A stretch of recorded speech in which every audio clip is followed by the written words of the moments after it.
Telugu Desam party repeated success కోరుకుంటుంది. చంద్రబాబు నాయుడు గారు మళ్ళీ గెలవాలనుకుంటున్నారు. వరుస గెలుపు అది కూడా సాధ్యం అవుతుందా? అసలు తెలుగుదేశం పార్టీ హిస్టరీలో ఇది ఉందా అంటే ఖచ్చితంగా ఎన్టీఆర్ హయాంలో అయితే ఉంది. అంటే టీడీపీ హిస్టరీలో లేదు అని చెప్పలేం. కానీ చంద్రబాబు గారి హిస్టరీలో ఉందా లేదా అంటే చంద్రబాబు గారు వరుసగా అయితే గెలవలేదు. ఇప్పుడు గెలుస్తారా లేదా, సాధ్యం అవుతుందా లేదా అనేది మొన్న మహానాడులో ఆయన ప్రస్తావించింది అదే, కార్యకర్తలందరికీ పిలుపునిచ్చింది అదే.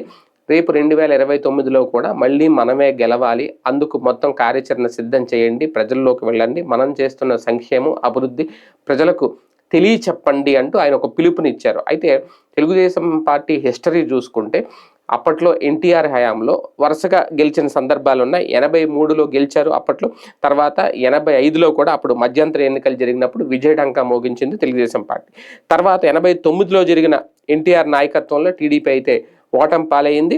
తర్వాత 5 ఏళ్ళు తిరిగేసరికి 94లో టీడీపీకి విజయం అయితే వచ్చింది. అయితే చంద్రబాబు సీఎం అయ్యాక మాత్రం ఆయన సొంతంగా బరిలోకి దిగి 1999 ఎన్నికల్లో అయితే గెలిచారు. ఆ తర్వాత 2004లో కంటిన్యూ చేయలేకపోయారు.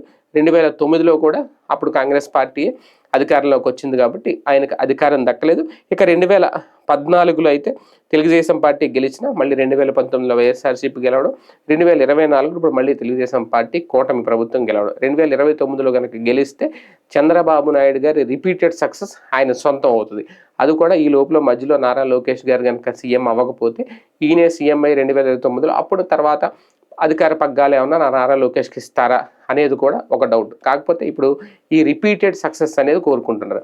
రిపీటెడ్ సక్సెస్ అనేది అభివృద్ధి మీద లేదంటే ప్రజలకు అందించే సంక్షేమం మీద ఆధారపడి ఉంటుంది ఖచ్చితంగా. అదే నేపథ్యంలో ఆంధ్రప్రదేశ్ రాజకీయ పరిస్థితులు గమనిస్తే కనుక ఖచ్చితంగా ఒక్కసారి ఒకళ్ళకి ఛాన్స్ ఇస్తే మరొకసారి ఇంకొకరికి ఛాన్స్ ఇస్తారు అనే ఒక నానుడు ఉంది. గత చరిత్ర చూసుకున్న హిస్టరీ అలాగే ఉంది. కానీ కొత్త హిస్టరీ క్రియేట్ చేస్తారా, వరుస గెలుపు సాధ్యమవుతుందా అనేది వేచి చూడాలి.